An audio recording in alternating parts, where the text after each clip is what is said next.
You found the skeleton. How would you calculate that design? You personally, how would you decide? Well, interesting question. I don't know. I'd have to do some research on that.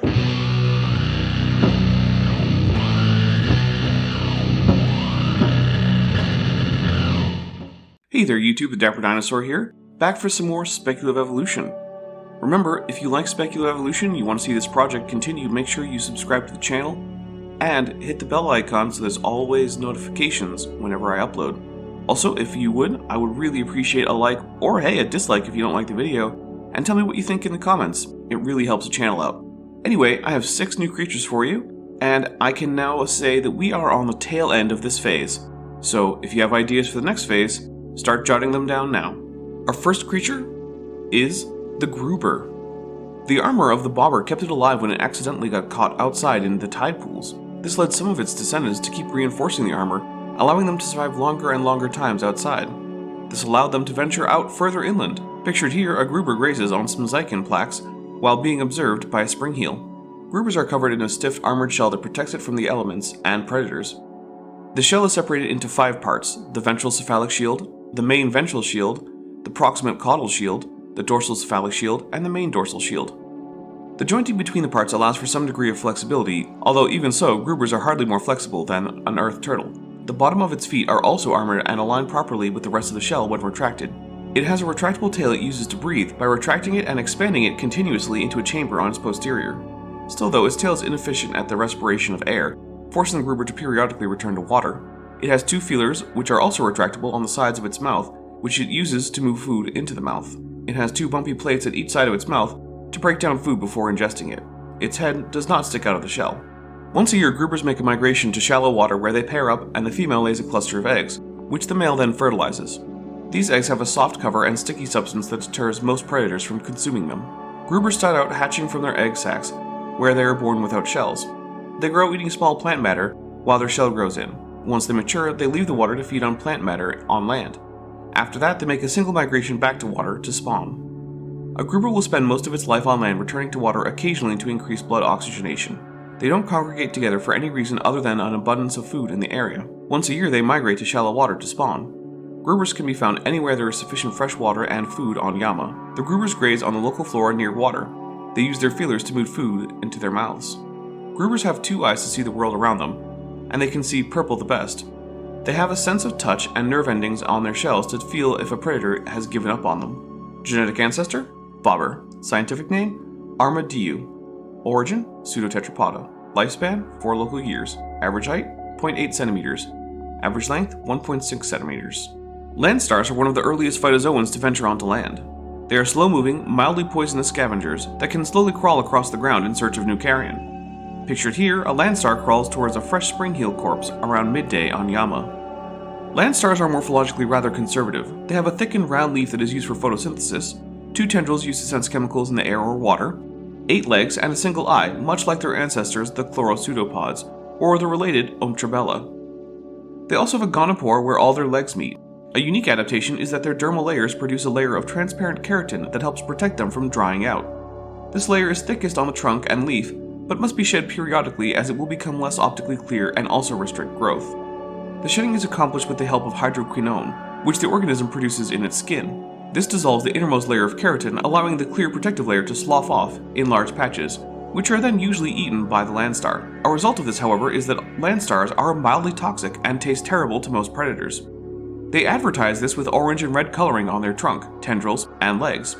In fact, while their ancestor may have only produced hydroquinone around shed time, Landstars now have small reservoirs of it, and so they taste strongly of the chemical. While the Landstar may look top-heavy, the trunk and leaf are actually hollow and mostly full of air, whereas the base of the body is heavily muscled and contains both what passes for a brain, the gonads, etc. As a result, even when toppled, a Landstar can right itself. Landstars technically have no sexes, but do have 3 mating groups, A, B, and C. Any Landstar may mate successfully with a member of any other mating group, and the mating group is determined genetically and is a matter of biochemistry, not gamete size. The gametes are relatively small, and when Landstars mate, which happens each spring, they gather near puffball stands and pair up. Each Landstar will release gametes near the base of the puffball, and they will hatch after only 2 local days into microscopic larvae capable of little more than wriggling and exuding digestive enzymes and acid. These larvae will spend the first 20 or so local days of their feeding life on the puffball until they start to grow their legs. At this point, they will wander off and find carrion and will be fully grown at about 1 local year. While this is not helpful to the puffball, it generally causes little to significant harm, leaving behind some bald patches on the bulb and some scar tissue, but little else. When a Landstar hatches, it only has a few hundred cells and is microscopic.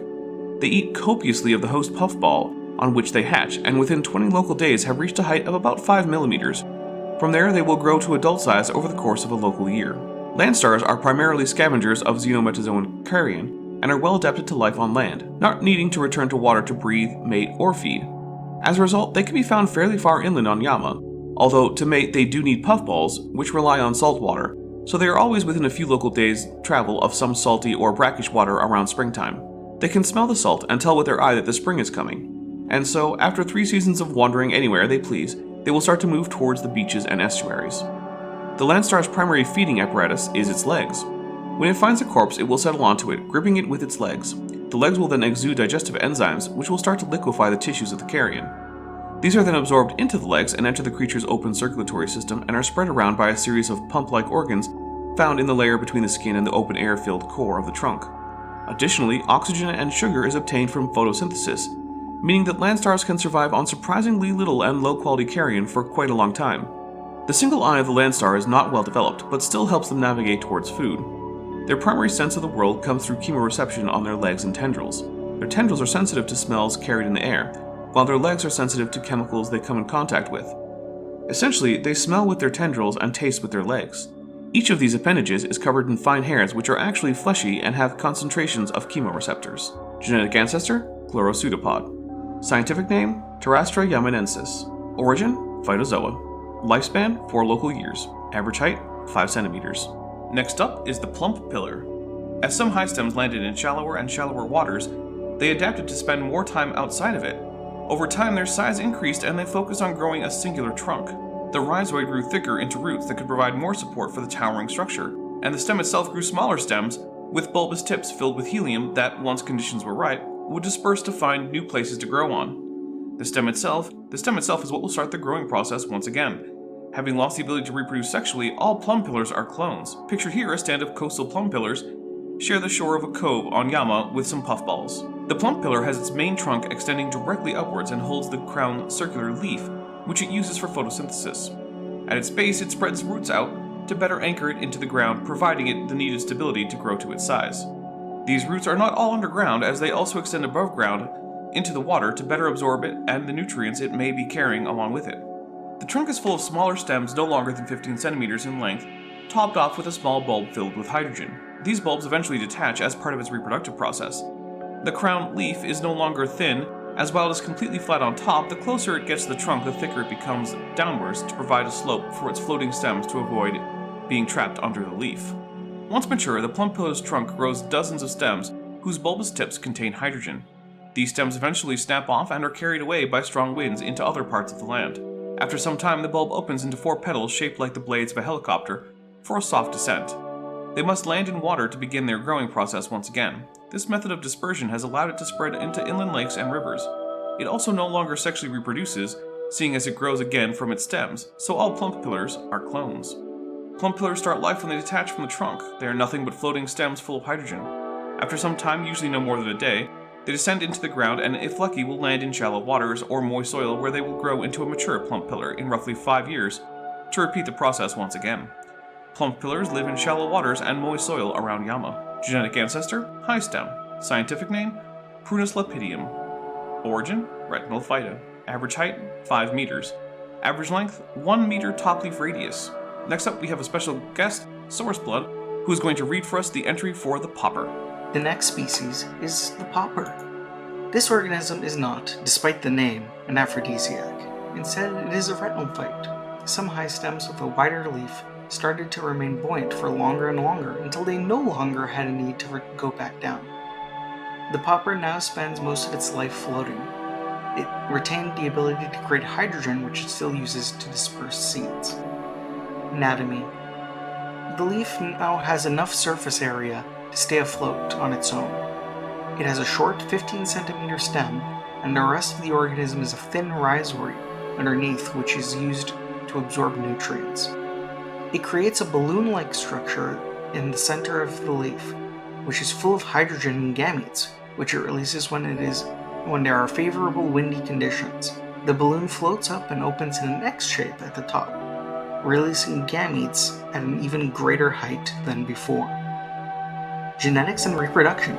Poppers fills a thin hydrogen balloon with gametes, which floats up a few dozen meters into the air before opening and spreading it into the wind, where it will mix with others to create new poppers.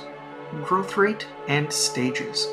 Once gametes fall into the water, they spend the first part of their life as plankton, and then grow into their mature form in roughly 85 local days. It will continue to grow until its full size at 190 local days and continue living and reproducing for a further 1.5 local years. Ecology and habitat. Poppers float on the ocean of Maisha with a nearly global distribution. Some animals make their homes in its rhizoid. Genetic ancestor, high stem. Scientific name, Rosa Pila. Origins and ancestry, retinal phyte. Lifespan, around 2 local years. Average height, 45 centimeters. Average length, 200 centimeters. Now we come to the Snugglepods. Among the swaying sargasso of the shallows around Yama, a small, round creature scuttles along the seafloor. These creatures, only a centimeter in length, cling to small, round structures that they hold over themselves as they crawl between hiding places, looking for small retinal phytes to eat. One of these creatures is a juvenile of a genus of animals known as Snugglepods. When this organism is grown up, it will reach a length of 20 centimeters and bear upon its back a 30-centimeter tail shell composed of iron, sulfur, aluminum oxides, copper, and numerous other minerals, which it will use to protect itself. For now, though, its small body is protected only by the remnants of its eggshell, which it uses to hide from predators until it can grow large enough to grow its own shell. The Snugglepods appeared fairly recently in Almanicia's oceans as a group of Minospina began to develop a complex form of symbiosis with chemocoids as a means of exploiting new food sources. As competition increased and the ecosystem became more competitive, these small Minospinan descendants were forced to innovate new methods of defending themselves from predators. The solution was to convert solid byproducts of chemocoids into mineral components of large, complex shells that would deter predators. The result was a group of strange organisms crawling along the seafloor, fueled by the consumption of retinal phytes and inorganic materials, the Snugglepods. Pictured here is Sean's reconstruction of 2 Snugglepods of different species. The Snugglepod's anatomy, while similar to Minospina in numerous ways, is fairly derived. Like all paleotagmatans, their respiratory organs are located in the body tagma. However, they have been pushed downwards towards the anterior side of the organism. The posterior anus has moved onto the dorsal side. The dorsal side of the body tagma has also been raised significantly, giving juveniles the appearance of a hump. The digestive system now takes up the vast majority of space within the interior of the Snugglepod's body. The stomachs of the Snugglepod consist of at least 7 chambers, 2 of which are not even related to digestion, but rather are dedicated to gas and mineral exchange, as well as the deposition of waste material. Within the other 5 chambers are large populations of chemocoids, as well as numerous digestive enzymes and acids produced both by them and the Snugglepod itself. The initial chamber is responsible for the diffusion of water from the minerals in food. This water is regurgitated by the Snugglepod. The chamber then leads into a large central chamber, which is responsible for the dissolution of materials in a solution of sulfuric acid and hydrogen sulfide, compounds that may react with water under the correct circumstances. Stomach muscles will also work to grind the minerals together gently to aid in the dissolution into the solution. From here, these materials are filtered through a 3rd chamber, where they are bound to organic enzymes dedicated to transportation through other chambers, dedicated to the cultivation of chemocoids. The digestive acids are sent back into the 2nd chamber, while the other materials are run through the other stomach chambers to be fed to large populations of chemocoids. Within the next 3 chambers, these compounds are digested and transferred between chemocoids to recycle proteins and produce new compounds, such as glucose and other carbon storage molecules. These molecules are collected by enzymes within these chambers, which diffuse them into the bloodstream in exchange for CO2, which is diffused into the solution for use by the chemocoids. Thus, some of the other common substances within these stomachs are hemocyanin and derived transportation molecules. These chambers also function as intestines that facilitate the absorption of nutrients into the bloodstream. After the chemocoids have digested these compounds, waste products are transported to the final chamber of the stomach, a primitive bladder. This bladder contains 2 valved openings and a simple filtration system, which allows different compounds to be moved to different areas of the body. The gonads, connected to a bladder-like organ, do not empty out onto the back, doing so would trap them within the shell. Rather, specialized tubes have developed from the gonads to the mouth to allow the Snugglepod to release its gametes through the mouth, much like the ancestral Paleotagmaton, although utilizing very different internal anatomy to do so. On the dorsal end of the creature exists an anus, where metallic and oxide substances that are solid and unable to be utilized internally, but otherwise non-toxic, are released. Rather than simply releasing these compounds into the ocean, however, the Snugglepod utilizes some adhesive enzymes on its skin, and others mount to these released compounds to cause them to stick to its back, forming a large geode-like shell around its body. Through muscle contractions, targeted release of adhesive enzymes, and controlled release of compounds through the posterior anus, the Snugglepod can form a roughly shaped shell specific to its species. The circulatory system, centralized in a loop-like structure running all along the body of the Minospina, has changed shape in several ways. By moving the respiratory structure to the lower portion of the animal, the Snugglepod is able to create a looped set of arteries, facilitating gas exchange that is able to directly connect with the limbs, enabling them to significantly strengthen, a requirement for carrying around heavy components on its back continuously.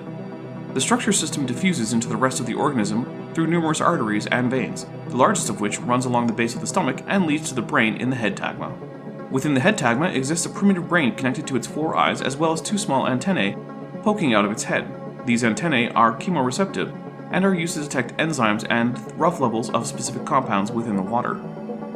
Its mandibles have shrunk significantly and have become covered in a thick layer of keratin that sharpens at the end. These mandibles, while imposing, are not used for predation of any sort. Rather, they are utilized as a means of biting into rocks and rough sediment without damaging living tissue. This process wears down the mandibles and sharpens them, thus preventing abnormal beak conditions that could inhibit the organism's feeding. The mouth of the Snugglepod has a long proboscis that is oriented directly below the head. This proboscis contains several hydrostat structures within it, and is extremely flexible. It is utilized as a means of slurping up ground minerals, either in a powdered form or those that are dissolved into its mucosal vomit, which it utilizes as a means of breaking down large mineral deposits and converting them into an edible form. Snugglepods are diploid organisms that possess 2 distinct sexes, males and females. When the mating season arrives, which lines up with the early summer of the Snugglepod's range, the females will lay a clutch of eggs ranging between 50 and 100, and will cover the eggs in a mucosal mat to protect them. The males will discharge their gametes roughly once every 3 local days until the end of the local summer, and the gametes will fertilize nearby eggs. While this process is effective in resulting in fertilized eggs, it is not effective in ensuring the fertilization of all laid eggs. Out of a clutch of 100, only 10 to 20 eggs will be fertilized. This is, however, radically different if an egg cluster is found by a male, in which case he will discharge gametes immediately to ensure fertilization of any unfertilized eggs. The Snugglepod eggs themselves are strange compared to their relatives. While most eggs currently on Almatia use a thin, porous membrane, the Snugglepod only possesses this on the upper half of the egg. The lower half makes use of a calcium carbonate, resulting in what is best described visually as a small bubble in a bowl. The embryo within the eggs have their sex determined by environmental conditions present within the water column, more specifically the presence of certain chemicals. In the event of high abundance of dissolved iron and oxygen gas, more females will be born. However, if these compounds are less abundant, males will be favored over females. When the eggs hatch in about 5 local days, the 1 to 2 centimeter juveniles significantly resemble their ancestor, Minospina. After hatching, the juveniles will use their eggshells, which stick to their backs through the use of an adhesive enzyme, as a rudimentary shell to hide under during their early lives. These hatchlings' first priority is a quick source of protein to help fuel their initial metabolism. In most cases, this early protein will take the form of unfertilized eggs within the same mucosal mat. However, in cases where a male found the mat and the eggs are fertilized, the baby Snugglepods will attempt to gather proteins through consuming local plants around the site of their birth. If they are unable to do this for any reason, the Snugglepod baby will almost certainly die. They will lack the early boost of amino acids and proteins needed to fuel their early metabolism. Should the Snugglepod hatchling survive this early phase of life, it will scuttle about the seafloor in search of small deposits of sediment and plants or fauna that it is capable of ingesting. These early food sources are critical for Snugglepod development. Early consumption of sediment allows chemocoids to colonize the Snugglepod's gut, while the consumption of plant material provides carbohydrates necessary for survival until the chemocoid populations are high enough, and the Snugglepod is developed enough to subsist mainly on symbiosis with the chemocoids. Once the Snugglepod reaches a size of about 5 to 7 centimeters, its eggshell will begin to crack and break due to the Snugglepod's growth in size. By this point, the Snugglepod has outgrown its shell, and as such begins to rely on the byproducts of chemocoids within its gut to form a mineral shell. This phase of life is when it is most vulnerable. It can oftentimes take up to a full year to develop a full mineral shell to protect itself, and up to 70% of all Snugglepod juveniles will die during this phase of life. After this point, the Snugglepod juvenile is often called a nymph or adolescent. During this phase, the Snugglepod's growth will gradually slow until it eventually reaches its adult size. Its shell growth will increase exponentially as its intake of minerals increases with its age. Once the Snugglepod nymph reaches approximately 18 centimeters in length, the Snugglepod reaches adulthood and becomes capable of reproduction. Chromatotesta concaris lives in shallow water all over the planet except around eastern Nylon. C. tortillarum and C. malleus live around Nylon and western Kupchai. C. octa lives in the shallow waters around Yama, Kupchai, and all but the northernmost parts of Arctica. C. aliconium lives along the shorelines of Yama, all but the northernmost Arctica and west, northwest, and north Kupchai. C. diabolus lives in shallow water from the bottom of the photic zone around Yama and Arctica, with lower numbers around Kupchai. C. urba lives around southeast Arctica, northern, eastern, and southern Kupchai, and Nylon. C. galeati lives primarily around Yama, but can be found all around Arctica. C. retinolimitor is found in shallow waters around all landmasses but Nylon, with concentrations in southern and northern Yama around Arctica and northern Kupchai. C. radiomitor lives in deep waters south and west of Kupchai and around Nylon and associated seamounts. While C. radiomotor prefers to live around hydrothermal vents, it does not exclusively feed in these areas. Rather, it can be found in sparser numbers in deeper waters in the southern hemisphere and around Nylon, where competition with other snugglepods is lower. Snugglepods are most famous for their consumption of mineral deposits to fuel their metabolism. While they themselves cannot digest or process these compounds, symbiotic chemocoids within their digestive systems are able to do so to a significant enough degree to sustain most of the snugglepod's metabolic needs. The most common materials used by them are sulfur, iron, copper, and aluminum compounds. However, other lesser-known compounds are sometimes consumed as well, either accidentally or deliberately. However, what is not immediately apparent is that the snugglepods are not able to fully sustain every aspect of their metabolism this way. To make up for this deficit, the snugglepods will also consume small amounts of retinal phyte material to supplement their diet. This combination results in a nutritious and reliable diet, which is one of the primary reasons for the snugglepod's success despite their recent appearance in Almaitia's biosphere. Snugglepods have two major ways of detecting information about their environment: antennae and eyes. The antennae are highly chemoreceptive and are able to detect very small amounts of enzymes, acids, and pheromones dissolved within the water column, information that becomes vital during the mating season. The other major sensory organs present in the snugglepods are their four eyes, two pairs on each side of the head. Within these pairs, one eye is developed and capable of exceptional resolution, while the other eye has atrophied significantly, and now can only tell the direction of light. These back eyes are mostly vestigial at the moment. However, their front eyes allow them to detect a great deal of visual stimuli from their surroundings and access details like incoming danger or the presence of a vein of usable minerals. Snugglepods inherently rely on mutualistic symbiosis with chemocoids to allow themselves to consume, digest, and gain nutrients from minerals present on Almaitia's seafloor. The snugglepods are able to gain nutrients, valuable compounds essential for organic chemistry, and solid minerals to utilize for protection. Chemocoids are able to gain access to a ready supply of CO2 in concentrations significantly higher than what could be found in the ecosystem at large. Thus, through symbiosis, the snugglepods are able to carefully cultivate chemocoid populations to the benefit of both species, providing a vital edge in an increasingly competitive ecosystem. The snugglepod's most famous anatomical feature is their colorful shells, consisting of mineral compounds utilizing iron, aluminum, sulfur, and copper materials. These shells are carefully constructed by snugglepods into specific shapes and color patterns, which are oftentimes specific to individual species. These shells are utilized as a means of species recognition and warding off predators. Vivid coloration is oftentimes associated with unpalatability in nature, and snugglepods are no exception. Chemocoids oftentimes produce compounds such as nitrogen monoxide and hydrogen sulfide, which are highly toxic to most organisms which are ill-equipped to process and remove these chemicals. Genetic ancestor: Menospina. Scientific name: Chromatotesta species. Origin: Paleotagmata. Lifespan: 40 local years. Average height: 30 centimeters. Average length: 20 centimeters. And finally, last but certainly not least, we come to the Spritcher. As bobbers grew in size and their descendants diversified, one of them started to tend towards carnivory by hardening its feelers, turning them into spikes. Spritchers roam the river with its feelers ready to grab creatures swimming around. It also uses them for defense. Pictured here, a Spritcher approaches a stream to look for food during the early morning on Kupchai. The Spritcher is similar to the bobber in body shape. It needs to dip its breathing tail into water regularly to keep it moisturized, as if it dries up, it would be unable to breathe. It internalized its leg armor to help keep it upright, and its dorsal armor expanded to encompass the entirety of its back. Internally, both structures are interconnected to bring stability to the organism. It has evolved muscles connecting the new bones to aid with locomotion. Its two feelers have their tips mineralized and are sharp, allowing them to spear through smaller prey, although larger food is grasped with the feelers. It has mineralized bumpy protrusions on each side of its mouth to break down prey a bit before swallowing. It has one eye to either side of the head to have a better view of the water to find prey. The dorsal armor is slightly divided in sections. The middle three segments of armor wrap around the underside of the creature. The shell also has internal portions which anchor the four limbs. Female Spritchers have developed eggs that encase the embryo in a soft cover while it develops.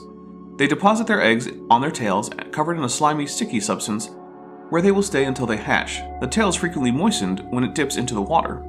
The male Spritchers mount and fertilize the females when they see one with eggs on their tail. Multiple males can attempt to fertilize one female, but the first one is usually the one that fertilizes the largest amount of eggs.